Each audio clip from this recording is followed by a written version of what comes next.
बाजार कम चला तो कम हुआ। चलिए बहुत कम बेसी चलिए, बहुत बहुत धन्यवाद, आपके जज्बे को सलाम कि महिला हो के इस तरह से आप ऑटो चला रही हैं और शहर में एकदम निर्भीक हो के महिला सशक्तिकरण की जीवंत उदाहरण दोस्तों आप देख रहे हैं एकदम चांदनी देवी जी को।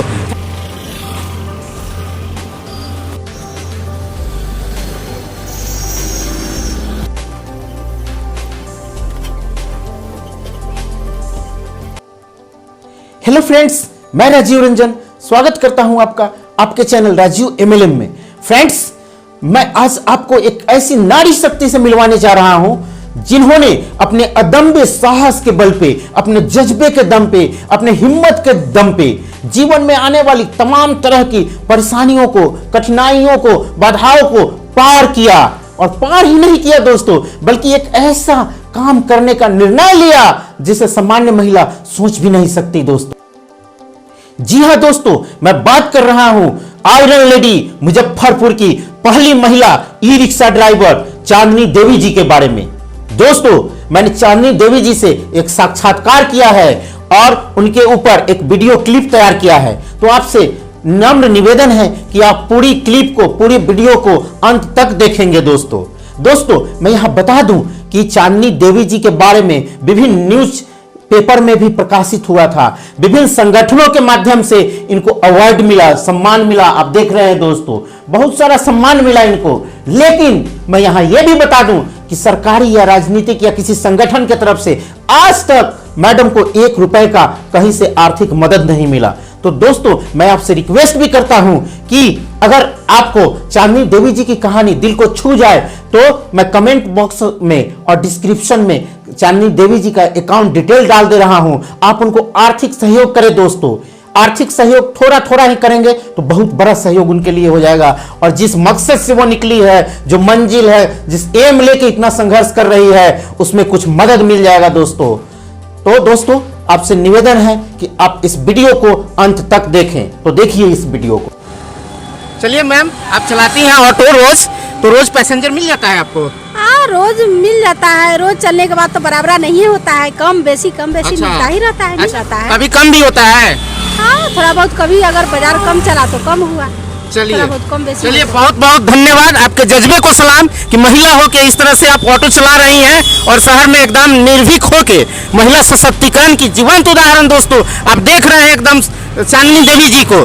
Thank you, thanks for watching, thank you very much.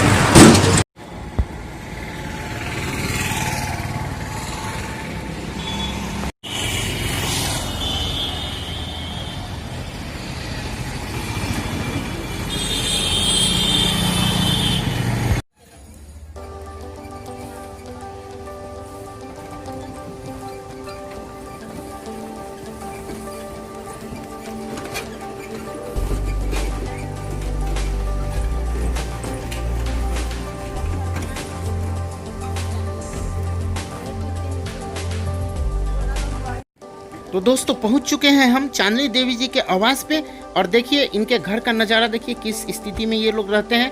अंदर में एक ई रिक्शा भी लगा हुआ है जो इनके पति महोदय चलाते हैं और घर के अंदर का नज़ारा दिखाते हैं। ये मकान SKMCH एरिया में स्थित है, रसूलपुर सालिम गाँव में। और ये मैडम भी आ रही है, मैडम का ई रिक्शा बाहर में है दोस्तों।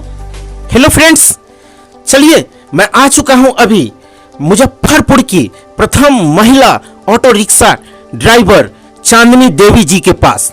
ये आयरन लेडी महिला सशक्तिकरण की जीवंत उदाहरण है। तो चलिए बात करते हैं कि कहां से इनको प्रेरणा मिली कि ऑटो रिक्शा, ई रिक्शा चलाएं और शहर के पहली महिला ऑटो रिक्शा ड्राइवर होने का गौरव प्राप्त है इन्हें।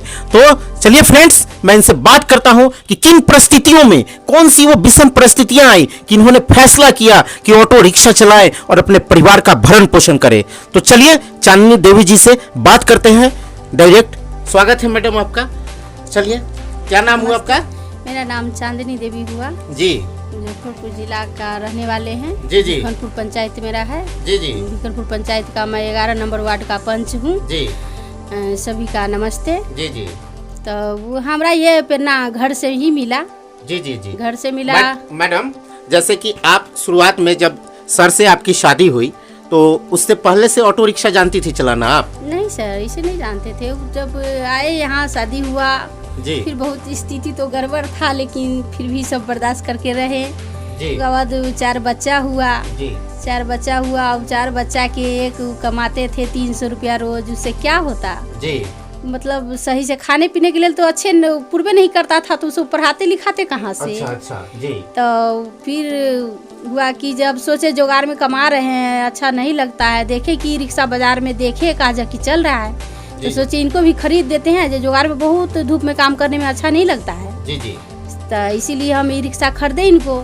जी, ई रिक्शा खरीदे तो देखे कि गए पहला दिन ट्रक में मार दिए। तो हम कहें कि जो भाई अच्छा, आप मैडम पहले अपने हस्बैंड साहब के लिए ई रिक्शा खरीदवाए आप? हाँ जी। अच्छा, और पहले दिन जब सर चलाने गए तो ट्रक में एक्सीडेंट कर गए? हाँ, मार दिए। अच्छा अच्छा। ट्रक में मार दिए तो हम कहे बाप रे भाई, तो अगर कुछ हो जाएगा इनको तो हम 4 बच्चा लेके रहेंगे कैसे। जी जी। तो कहे कि ये छोड़िए, आप ड्राइवर चलाएगा। अच्छा। तो दे दिए ड्राइवर का। अब ड्राइवर ले गया था रोज करके, जे 200 रुपया आपको हम देंगे, 150 देंगे। ले जाता था, भर दिन चलाता, शाम को कहता था कि 150 देंगे, 100 देंगे। अच्छा। ये बहू आप तो तय करके ले गए कि देंगे 200 रुपया, 100 काहे देते हैं। जी। तो अब जो कमाई होगा वही न देंगे। जी जी। हम फिर कहे कि नहीं बउआ, तो आप तो तय किए थे 500 कमाइएगा, तो हम तो नहीं मांगेंगे आपसे 3, हम 4 से दीजिए, हम तो 200 मांगेंगे। तो बोले कि नहीं, इससे हम जो कमाएंगे वही देंगे। ठीक है। तो फिर इनको कहे कि चलिए अब क्या करें, से अब तो बैंक के देंगे इतना पैसा में कि खाएंगे, कि उस पर बैटरी चढ़ाएंगे, क्या क्या अच्छा, करेंगे। फाइनेंस कराई थी बैंक से? हाँ हाँ, फाइनेंस कराए थे। अच्छा अच्छा अच्छा। तो फिर क्या किए, जे अब कहें जे चलाइए, चलाने लगे। तब देखे कि जे अब चलाने से तो नया थे, चलाने में उतना नहीं होता था पैसा।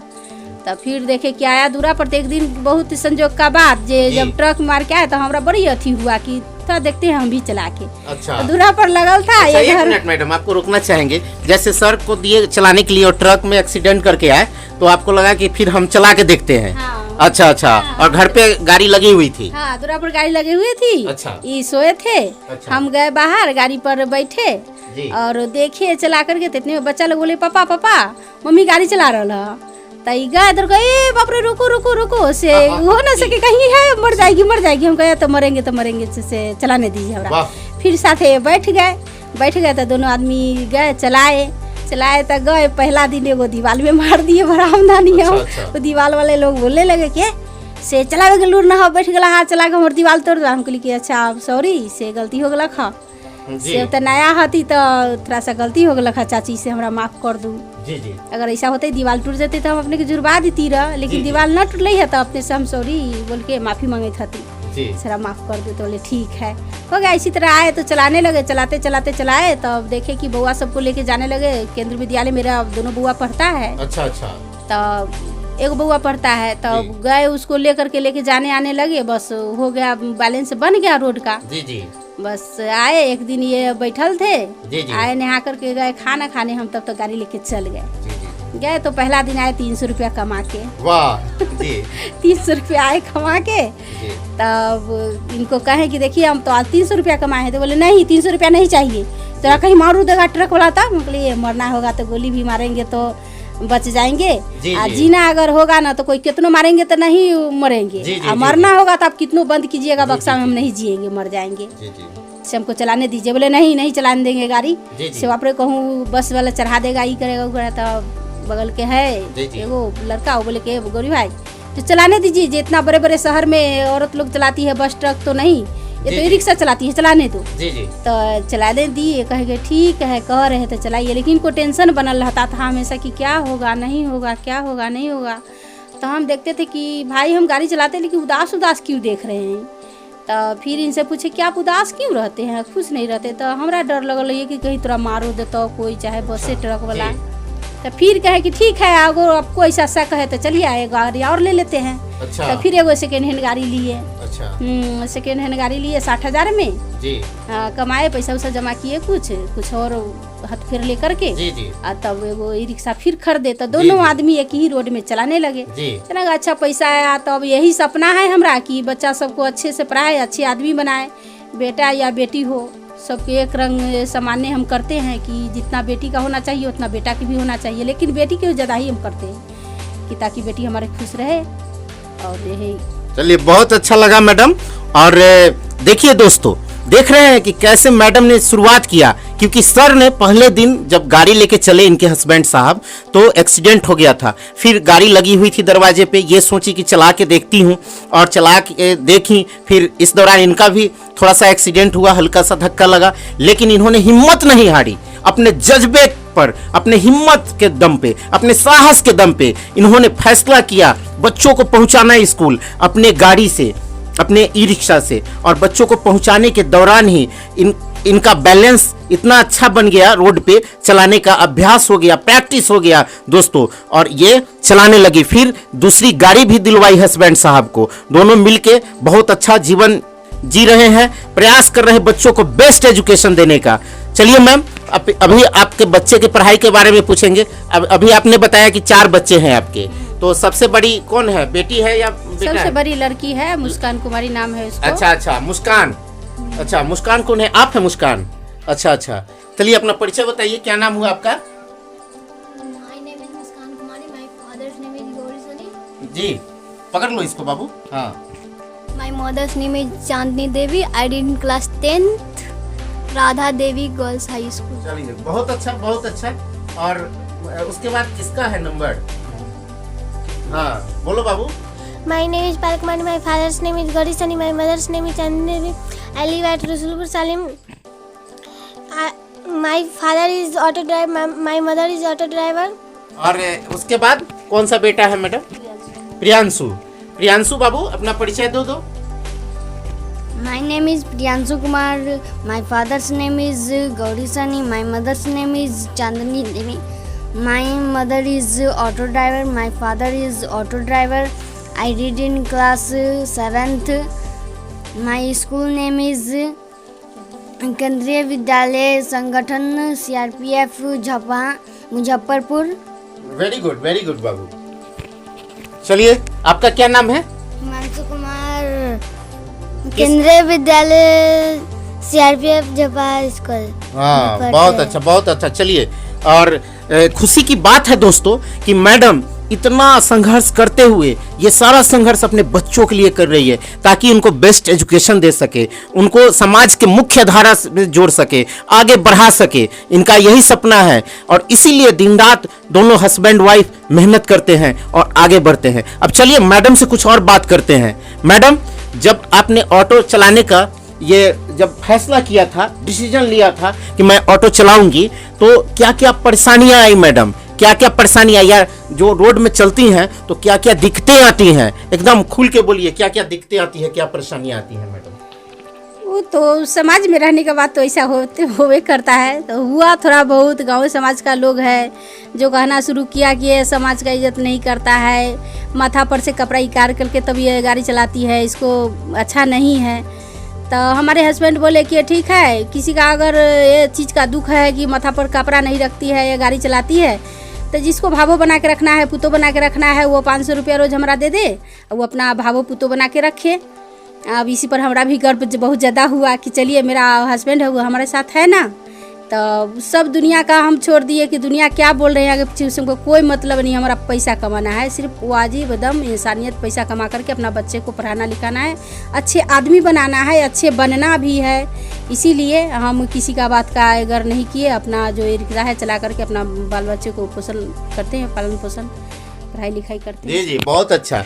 देखा दोस्तों, महिला सशक्तिकरण की तो बातें हम सभी करते हैं, समाज में भी, पेपर में, प्रिंट मीडिया, इलेक्ट्रॉनिक मीडिया, सभी जगह महिला सशक्तिकरण पे लंबा चौड़ा भाषण होता है। लेकिन हमारा समाज अभी भी पुरुष प्रधान स्थिति में है दोस्तों, जहां महिलाओं को घर की चारदीवारी में भी बंद रखना देखना चाहते हैं हम लोग। महिलाओं को घर की वस्तु समझते हैं, घर के अंदर काम काज करो, घर में ही सीमित रहो। लेकिन यह नहीं समझते कि इनका भी दायरा काफी लंबा है। पुरुष जो कर सकता है, महिलाएं किसी भी क्षेत्र में कम नहीं है पुरुषों से। चाहे जिस क्षेत्र में देखिए, विज्ञान में देखिए, मेडिकल साइंस में देखिए, हर क्षेत्र में महिलाएं आगे है। और खास करके विकसित देशों में देखिए, अन्य राज्य भी उसका तुलना कर रहे हैं। लेकिन हमारे बिहार में इस तरह की स्थिति बनती है कि मेंटलिटी ये है कि पुरुष काम करेंगे, महिला नहीं करेगी, महिला घर में रहो, पढ़ने की क्या जरूरत है। लेकिन इनके हस्बैंड साहब ने भी ये डिसीजन लिया कि चाहे लोग कुछ भी करे, कुछ भी कहे, मैं अगर सही हूँ तो सही हूँ और इनको भागीदारी मिलनी चाहिए। बच्चों को कैसे पढ़ाएं, कैसे आगे बढ़ाएं, मैडम की इच्छा थी, ताकि देख रही थी कि केवल अकेले अगर हस्बैंड साहब कमाते हैं तो उनसे नहीं हो पाएगा। जिस तरह का एजुकेशन चाह रही थी वो एजुकेशन मिल के, दोनों लोग मिल के आगे बढ़ाना चाह रहे थे अपने फैमिली को। बेस्ट एजुकेशन आज दे रही हैं दोनों अपने मेहनत के बलबूते, हिम्मत के बलबूते। और परिवार रूपी गाड़ी का दोनों पहिया अगर ठीक रहे ना तो तालमेल मिला के चलता है परिवार। तो अगर मैडम चाहती और सर नहीं चाहते तो क्या ये स्थिति हो पाता जो अभी है? नहीं हो पाता दोस्तों। लेकिन सर भी तालमेल बना के रखे, फाइन ट्यूनिंग बना के रखे, और जिसका परिणाम है कि मैडम आज धड़ल्ले से चला रही हैं ऑटो रिक्शा एकदम सड़कों पे निफिक्र। बहुत सारी समस्याएं आई, लोग कमेंट पास किए। जो पुरुष प्रधान समाज है कि हाँ महिला घर की वस्तु है, इनको बाहर नहीं निकलना चाहिए, बहुत सारा कमेंट किए। लेकिन उन बाधाओं को जूझते हुए, उन परेशानियों को झेलते हुए सबका मुंह बंद किया और आज शहर में बेधड़क चलती हैं अपने जज्बे के दम पे। चलिए मैडम से और एक क्वेश्चन करना चाहेंगे कि मैडम जब ऑटो चलाती हैं रोड पे तो रोड पे भी परेशानी आती है, जैसे कि कोई पैसेंजर यात्री बैठ गए आपके ऑटो में और पैसा देने के समय बकझक करते हैं, या पुलिस प्रशासन का कोई आती जाती रहती हैं तो वो भी परेशान करते हैं, कुछ साइड वाइड पार्किंग ये सब के लिए।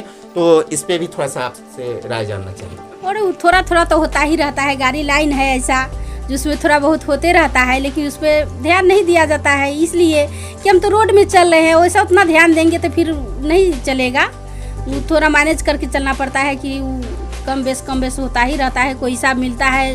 ये दुनिया इतना बड़ा है कि उसमें एक ही समान आदमी नहीं है। वो तो देखिए कि किस तरह से महिला में एम्पावरमेंट जगता है। अगर चाह ले कोई कि हाँ हमें आगे बढ़ना है, एकदम अपने अंदर का के साहस को, अदम्य साहस को जगा ले, तो नारी किसी भी क्षेत्र में किसी से भी कम नहीं है। चलिए मैडम, आपके बारे में सुने हैं कि एक दिन पहले जब आप शादी से पूर्व साइकिल वाइकल चलाती थी तो गांव में कोई आपका जो पापा को जाके भड़काते थे कोई आदमी गांव के। और दिलचस्प बात यह है कि शादी के बाद जब आप ऑटो चलाने लगी तो क्या हुआ कि उसी आदमी के घर में का किसी का तबीयत खराब हुआ था और रात में आप उसको ले गई थी हॉस्पिटल। तो उस घटना के बारे में थोड़ा सा बताइए। हाँ, ऐसा हुआ था कि ऐसा बात सही है कि आप जो बोले जे, लेकिन क्या हुआ से उनको तबीयत डायरिया होल था, ले गए तो वहाँ गए, उनको पापा को डायरिया होल था, तो आए घरे पूछे गए शिवजी भाई से ये गाड़ी किनको लगल है, गाड़ी किसको है? तो पापा बोले कि जे हाँ से ये गाड़ी मेरी बेटी का है। तो ड्राइवर कौन है, से ड्राइवर को थोड़ा भेजिए। तो पापा बोले कि मेरा बेटी ड्राइवर है। अरे बेटी ड्राइवर है, आप मजाक काहे कर रहे हैं कि हमारे पापा का तबीयत खराब है, जल्दी ले चला है। तो वो सही ने कहे लगता हमारा बेटी ना ड्राइवर है, बेटी हमारे चलावैया। तो अच्छा ठीक है, कोई ड्राइवर ले कहूँ तरह ले चलेला। तो गए 8 बजे 8:30 बज रहा था रात, लेकर के उनको हम पूछा गए। तो हॉस्पिटल से इलाज उलाज हुआ, ठीक हो करके जब आए तब आयल थे दूरा पर, हम वहीं थे। तो आए दूरा पर तो बोले चाचा से बड़ा कहत रहा कि जे साइकिल चलावे बेटी के साइकिल ना चलावे के चाहिए, रात कैसे होल कतरा ले गलियो ना हॉस्पिटल। तो बोले हाँ बेटी से पहलू का ज़माना था, जो पहले ज़माना में कहता था कि बेटी को ऐसे नहीं करना है, बेटी को ऐसे नहीं करना है, लेकिन अब तो ज़माना बदल गया है ना, इसीलिए ज़माना के हिसाब से आप तो हमको बचा लिए हैं। से तुम्हारे हम बहुत धन्यवाद कहते हैं। तो हमेशा सलामत रहो, खुशी रहो, जहाँ भी रहो, बाल बच्चा के लिए खूब खुश रहो, आशीर्वाद भी दिए हूँ। चलिए आखिर वो माने कि हाँ आप में प्रतिभा है और आपके गुण के चलते किसी का जान बचा उस दिन उस घर में। चलिए अब चांदनी देवी जी के सर से, हस्बैंड साहब से बात करते हैं और पूछते हैं कि उनको कैसा लगता है ना। क्या नाम हुआ सर आपका? गौरी साहनी जी। अच्छा, तो मैडम जब ऑटो चलाती हैं तो आपको कैसा लगता है? अब ठीक लग रहा है, अच्छा लगता है। पहले खराब लगता था? पहले भी तो कुछ डर लग रहता था हमको। अच्छा, कहीं धक्का को न लगा दे, अच्छा कुछ न हो जाए, इसीलिए पहले डर रहता था। अब फाइनल हो गया, अब चला रहा है एकदम ठीक है। बढ़िया चला रही है मैडम? बहुत अच्छा चला रही है। अच्छा, और लोग भी शिकायत शुरुआत में करते थे आपको कि हाँ महिला से मत चलवाइए? हाँ, पहले कहता था से अकेले कमाए में क्या हो रहा है, दोनों गोड़े कमा रहा है। तो हमको ये अकेले कमाने से नहीं हो रहा है, दोनों गोड़े कमा रहे हैं तो पेट भर रहा है। ठीक है जी। हाँ, यही सब बात है। 4 बच्चों का पोषण करना है, अच्छा से शिक्षा देना है, पढ़ाई देना है। चलिए, तो इसी तरह से आप लोग खुश रहे और सदैव आगे बढ़ते रहे, यही कामना है हमारी। और मैं व्यूअर्स को भी रिक्वेस्ट करना चाहता हूं कि अगर आप चाहें तो इनको आर्थिक मदद भी कर सकते हैं। इनका अकाउंट नंबर मैडम का, चांदनी मैडम का मैं डिस्क्रिप्शन में डाल दूंगा। आप चाहें तो इनको हेल्प कर सकते हैं ताकि महिला सशक्तिकरण की जीवंत उदाहरण जो अपने बच्चों को बेस्ट एजुकेशन का सपना ली हुई है उनको उसमें मदद मिल सके। आपका कुछ नहीं जाएगा, आप थोड़ा सा हेल्प करेंगे, थोड़ा सा अगर हेल्प करते हैं ना तो इनके लिए बहुत बड़ा हेल्प हो जाएगा दोस्तों। So thanks for watching and thank you very much. तो फ्रेंड्स, इस वीडियो को ज़्यादा से ज़्यादा लोगों तक शेयर कीजिए ताकि सभी लोग चांदनी जी के बारे में जान सके। और आपको ये वीडियो अच्छी लगी हो तो मेरे चैनल राजीव MLM को जो यूट्यूब पे है उसको सब्सक्राइब कीजिएगा और राजीव MLM का फेसबुक पे जो पेज है उसको लाइक कीजिएगा और दोस्तों में शेयर कीजिएगा ज़्यादा से ज़्यादा। Thanks for watching and thank you very much.